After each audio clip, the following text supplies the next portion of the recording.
வணக்கம். இன்றைய பதிவு பாத்தீங்கன்னா உடல் பருமன் வராமல் தடுக்கக்கூடிய ஒரு மிக சிறந்த ஒரு பதிவாக பார்க்கலாம். இந்த பயிற்சி செய்வதனால உங்களுடைய கழுத்து ஸ்தானத்திலிருந்து உங்களுடைய கால் பகுதி வரைக்கும் சேருகின்ற தேவையில்லாத கொழுப்பு ஸ்தானம் என்பது குறைகிறது. உடல் பருமன் நன்றாக குறையக்கூடிய ஒரு நிலையை நம்ம பார்க்கலாம். 25 எண்ணிக்கை நம்ம 2 சுற்றுகள் செய்யலாம். இதுல கல்லீரல், மண்ணீரல், பித்தப்பை ஸ்ட்ரென்தன் ஆகும், யூட்ரஸ் ஸ்ட்ரென்தன் ஆகும். அதே போல சக்கரவரி வராமல் தடுக்கக்கூடிய ஒரு நிலையை நம்ம பார்க்கலாம். மோஷன் ப்ராப்ளம் மற்றும் கேஸ்ட்ரிக் ட்ரபிளுக்கு ஒரு மிக சிறந்த ஒரு பதிவாக பார்க்கலாம். கையில் சேருகின்ற கொழுப்பு ஸ்தானம் என்பது குறைகிறது. அதே போல தொடையில் சேருகின்ற கொழுப்பு ஸ்தானம் என்பது குறைகிறது. இப்போ அதற்குண்டான பயிற்சியை நம்ம பார்க்கலாம். 25 எண்ணிக்கை 2 சுற்றுகள் செய்து கொண்டு வரலாம். நம்ம இந்த நிலைக்கு வந்துடும். வந்துட்டு உங்களுடைய காலை இந்த நிலைக்கு கொண்டு வரோம்.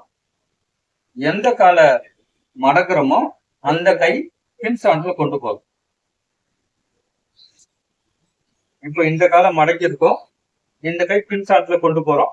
இந்த கையை இங்க கொண்டு வரோம்.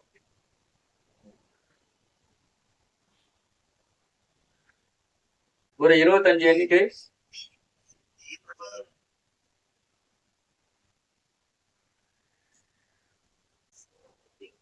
இப்ப இந்த காலை இங்க வைக்கிறோம். எந்த காலை மடக்கிறோமோ அந்த கை பின்னாடி.